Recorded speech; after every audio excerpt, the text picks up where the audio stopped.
విరాట్ కోహ్లీ తన cheat code బయటకు release చేస్తాడు. ఎలా చేజ్ చేస్తాడో 4 ప్రిన్సిపల్స్ ఉన్నాయి. ఈ 4 ఫాలో సరిపోతుంది.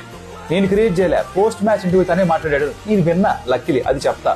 Number 1, understand the conditions. పరిస్థితులు ఎలా ఉన్నాయి, పిచ్ కండిషన్స్ ఎలా ఉన్నాయి, 2 పేస్ క్రికెటా, బాల్ బ్యాట్ పై చక్కగా వస్తుందా, అవుట్ ఫీల్డ్ ఎలా ఉంది, బౌలర్స్ ఎలా ఉన్నారు, అపోజిషన్ టీం వాళ్ళ బలం ఏంటి, బలహీనతలు ఏంటి, ఇవి అండర్స్టాండ్ చేసుకోవడం first the. Second, understand the score board. Score board లో ఏం కావాలి మనకు చేజ్ చేస్తున్నప్పుడు. 8 per over కావాలా, 9 per over కావాలా, 12 per over కావాలా, 14 per over కావాలా, దాని తగ్గట్టుగా మన బ్యాటింగ్ ని, మన అప్రోచ్ ని మార్చుకోవాలి.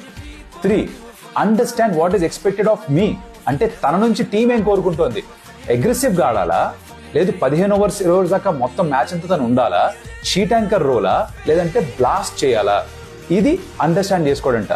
4, having the skills to rotate the strike. I think ఇది అన్నిటికంటే ముఖ్యం.